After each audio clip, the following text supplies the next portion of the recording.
ये कहानी एक ऐसी लड़की के ऊपर आधारित है जो अपने बॉयफ्रेंड की जरूरत पूरी करने के लिए गंदी फिल्मों में अपनी कदम बढ़ाती है ताकि वो उसके साथ अच्छी लाइफ जी सके। आज मैं जिस मूवी को एक्सप्लेन करने वाली हूँ उसका नाम है पेपरिका और ये मूवी 1991 में रिलीज हुई थी। मूवी की स्टार्टिंग में हम मेमो नाम की एक लड़की को देखते हैं। मेमो आज जल्दी तैयार होकर अपने बॉयफ्रेंड से मिलने जा रही थी जिसका नाम नीनो था और वो दोनों कुछ डिस्कस कर रहे थे। उस बात पे मेमो बोलती है कि मुझे काफी डर लग रहा है। नीनो उसका बॉयफ्रेंड उससे बोलता है कि बस 15 दिन की बात है, उसके बाद सब कुछ ठीक हो जाएगा। दरअसल मेमो एक ऐसी लड़की थी जो अपने बॉयफ्रेंड के लिए किसी भी हद तक जाने के लिए तैयार थी। नीनू को पैसों की जरूरत थी और वो मीमो से बोलता है कि तुम्हें 15 दिन के लिए क्लब में काम करना होगा, बस 15 दिन, उसके बाद हम दोनों शादी कर लेंगे। ये बोलकर नीनू वहाँ से चला जाता है और मेमो सब कुछ करने के लिए तैयार थी। उसके बाद मेमो एक ब्रोथल में जाती है जहाँ वो ब्रोथल की ओनर कॉलेट से मिलती है। कॉलेट उसे ऊपर से लेके नीचे तक देखती है और बोलती है जितना तुम्हारे बारे में बताया गया था तुम उससे भी ज्यादा सुंदर हो। मेमो उससे बोलती है कि मुझे ब्रोथल के बारे में ज्यादा कुछ नहीं पता और वो थोड़ी नर्वस थी। जिन लोगों को नहीं पता उन लोगों को मैं बताना चाहूंगी, ब्रोथल एक ऐसी जगह है जहाँ लड़कों की प्यास बुझती है। उसके बाद कॉलेट मेमो से बोलती है ब्रोथल का एक दिन का एक्सपीरियंस बाहर के 10 साल जितना होता है और धीरे धीरे यहाँ तुम सब कुछ सीख जाओगी। उसके बाद कॉलेट उसे उसका कमरा दिखाती है और बोलती है यहाँ तुम्हें तुम्हारा एक प्राइवेट रूम भी मिल जाएगा और तुम्हें क्लाइंट भी मिलेंगे, बदले में तुम्हें तुम्हारे कमाई का 50% मिलेगा। उसके बाद कॉलेट मेमो को वहाँ की बाकी लड़कियों से मिलाती है।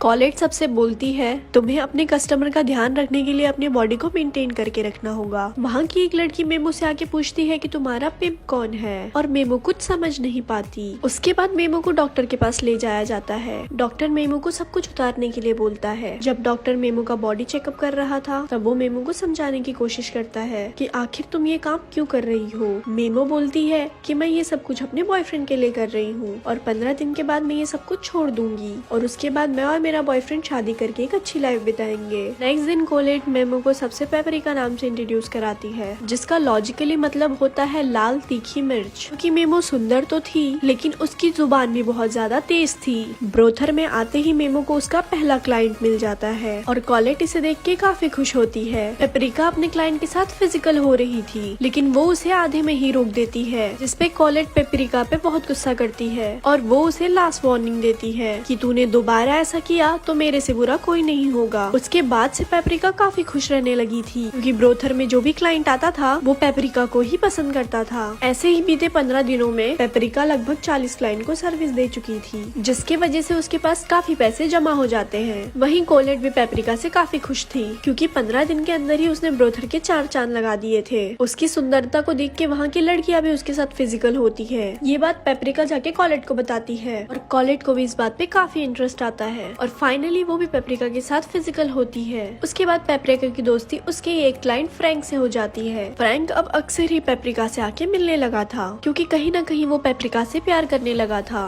वो पेपरिका से बोलता है कि तुम ये काम छोड़ दो, जिसपे वो बोलती है कि जल्दी मेरा बॉयफ्रेंड बिजनेस के काम को पूरा करके वापस आएगा और उसके बाद हम दोनों शादी करके एक अच्छी जिंदगी जिएंगे। वो अपने बॉयफ्रेंड को कॉल करती है पर वो उसका कॉल पिक नहीं करता जिसके कारण वो काफी ज्यादा अपसेट हो जाती है। अपना मूड ठीक करने के लिए पेपरिका फ्रैंक के साथ डिनर पे जाती है जहाँ उसको उसका बॉयफ्रेंड नीनो किसी और लड़की के साथ दिखाई देता है। पेपरिका उसे पूछती है कि ये लड़की कौन है और तुम लंदन से वापस कब आए, जिसपे वो लड़की भी पेपरिका से पूछती है कि तुम कौन हो। पेपरिका बोलती है कि मैं इसकी जीएफ हूँ, जिसपे वो हंसने लगती है और बोलती है कि मैं पिछले 3 साल से इसके साथ हूँ। ये बोल के वो वहाँ से चली जाती है और नीनू उसके पीछे उसको मनाने जाता है। पेपरिका अंदर से काफी टूट जाती है क्योंकि जिसके लिए वो इतना सब कुछ कर रही थी वो एक नंबर का धोखेबाज निकला। वो काफी रोती है लेकिन अब उसका फायदा फ्रैंक उठाता है। वो पेपरिका को अपने घर ले जाता है और उसके साथ फिजिकल होता है। नेक्स्ट मॉर्निंग में उसके लिए नाश्ता बना के लाती है। फ्रैंक उससे बोलता है कि मैं जल्दी एक कैप्टन बनने वाला हूँ, क्या तुम मेरी वाइफ बनोगी। लेकिन पेपरिका उसे साफ मना कर देती है क्योंकि रिसेंटली उसे प्यार में धोखा मिला है और उसे अब प्यार पे बिलीफ नहीं है। वो बोलती है मैं अभी भी ब्रोथल में काम करूंगी लेकिन बस अपने लिए। नेक्स्ट डे ब्रोथल में नीनो आता है और वो अकेले में पेपरिका से बात करने लगता है और बोलता है तुम यहाँ जितने भी पैसे कमाती हो मुझे उसके 60% चाहिए। पेपरिका उसे बोलती है कि मैं तुम्हें जेल भेज दूंगी, जिसपे वो बोलता है कि तुम यहाँ अपनी मर्जी से आई हो और मैं तुम्हारा पिम्प हूँ। यहाँ पेपरिका को पिम्प का मतलब समझ आता है। नीनो एक ऐसा घटिया लड़का था जो सीधी सादी लड़की को अपने प्यार में फंसा के ब्रोथल में काम करवाता था ताकि उसे उस लड़की से 60% का कमीशन मिल सके। पेपरिका अब काफी डर जाती है और वो कॉलेट से हेल्प मांगती है। कॉलेट बोलती है कि मैं तुम्हारी पूरी सहायता करूंगी। नेक्स्ट डे एक दूसरी लड़की का पिंप उसे बहुत मारता है क्योंकि उसने उसे कमीशन देने से मना कर दिया था। ये देख के पेपरिका काफी डर जाती है और वो डिसाइड करती है कि वो ये ब्रॉथल को छोड़ के एक दूसरे शहर चली जाएगी और वहाँ पे कोई अच्छी सी जॉब करके अपनी लाइफ बिताएगी।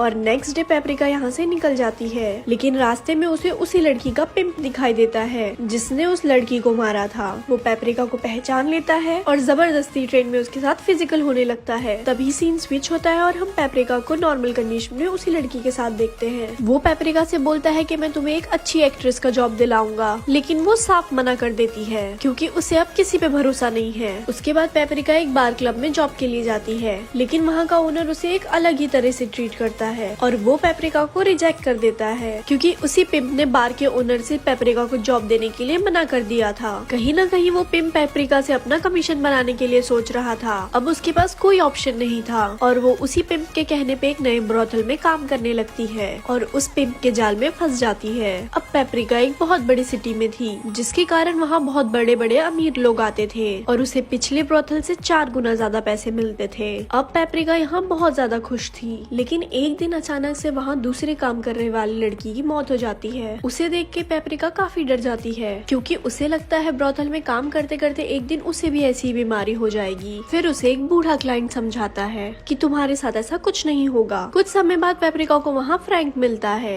जिसे देख के उसके खुशी का कोई ठिकाना नहीं रहता और दोनों पलंग तोड़ते हैं। फ्रैंक पेपरिका से कहता है कि मुझे एक बोट लेनी है और मुझे पैसों की नीड है, जिसपे पेपरिका उसे कुछ पैसे देती है, जिसपे फ्रैंक बोलता है कि मैं ये जल्द से जल्द पैसे तुम्हें लौटा दूंगा और उसके बाद हम दोनों शादी करेंगे। अगले दिन पेपरिका जहाँ काम करती थी वहाँ पुलिस की रेड पड़ जाती है और वो ब्रॉथल बैन हो जाता है। पेपरिका के पास फिर से कोई ऑप्शन नहीं था, इसलिए वो दूसरे शहर में जाके एक दूसरे ब्रॉथल को ज्वाइन करती है। पेपरिका को ये बात अच्छी तरह से पता था कि सारे ब्रॉथल धीरे धीरे बंद हो जाएंगे। उसके बाद पेपरिका को पता चलता है कि फ्रैंक की बोट पुलिस ने पकड़ ली है, जिसे सुन के वो काफी अपसेट हो जाती है। तभी उस ब्रॉथल में एक बहुत बड़ा गवर्नमेंट ऑफिसर आता है जो अपने बेटों को बर्थडे गिफ्ट के लिए ब्रॉथल ले आता है, क्योंकि वो ऑफिसर भी अच्छी तरीके से जानता था कहीं न कहीं सारे ब्रॉथल एक दिन बंद हो जाएंगे। वहाँ बहुत सारी लड़कियाँ थी, लेकिन ऑफिसर का बेटा पेपरिका को ही पसंद करता है। कुछ दिन बाद उस ऑफिसर का बर्थडे आता है और वो अपनी खुशी के लिए पेपरिका को अपने पास बुलाता है और फाइनली वो दोनों पलंग तोड़ते हैं। ऑफिसर को काफी मजा आ जाता है और वो खुशी खुशी में सबके सामने पेपरिका को अपनी वाइफ बनाने की प्रॉमिस करता है। शादी के कुछ दिनों बाद उस ऑफिसर की डेथ हो जाती है क्योंकि वो विजरा की गोली कुछ ज्यादा ही लेने लगा था और उसके बाद पेपरिका उसकी प्रॉपर्टी की आधी मालकिन बन जाती है और उस पैसे से वो फ्रैंक को एक नई बोट लेके देती है। अब पेपरिका और फ्रैंक एक साथ रहने लगते हैं और ये मूवी यहीं समाप्त होती है।